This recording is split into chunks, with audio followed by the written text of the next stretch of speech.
Hey everybody, so I have here a 2011 Mercedes E350 wagon.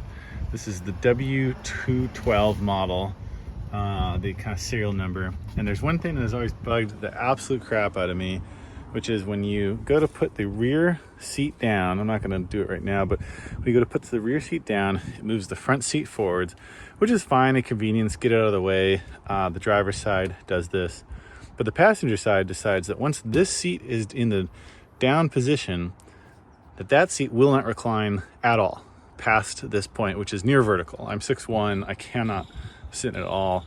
Some shorter people seem to be okay with that steeper seat, but this has always bugged me. I've had this car for several years. I've kind of taken it apart before trying to find the trigger for this, and it's not until I'm in the middle of a sunroof repair, which actually just turned out to be a minor gear and an under $100 fix, and I can post some links to that stuff, that I figured out where this is being measured. So if you have this, it might affect some other Mercedes, I don't know.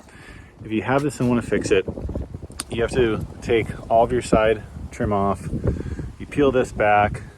You can follow the instructions linked in my description for a video that'll kind of show you how to do this. I don't remember if you have to do all this stuff. I don't think so. C pillar panel here, these panels, I can post another video with how to get those things off. Once you do that, what you're looking for is this little assembly here, which has this little plunger switch. And what I realized through diagnosing when this whole condition's met is basically the second you started pulling this lever, it pushes this button in or releases it. Sorry, right there. Pushes it in or releases it. And then that's when the system's like, okay, time to drop the seat and move that seat forward. So the fix for this, like I said, this is actually, sorry, try to bring the camera better. This is kind of clipped on here. You got to reach behind, there's that little off the tip of my finger, black kind of pivot point, which is what this little thing wraps around, and then that sensor hits as the lever moves in there.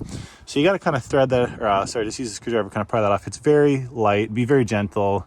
If you break this thing, you're gonna have to cut the wires so that your seat will recline and wire them together, and guess it, I don't know my wiring, which one's which to put together.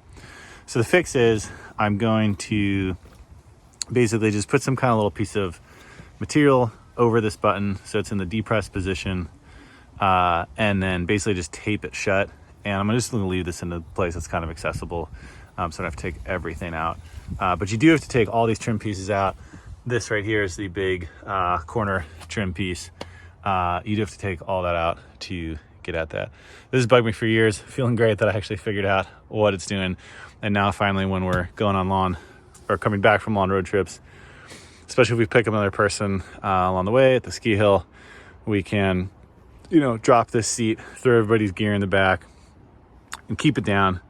Give the other third person the double seat in the back. This person's happy. Everybody's happy. No unhappy campers. Happy meals all around. Yeah, that's what I got for you today. Hopefully that helps solve your problem.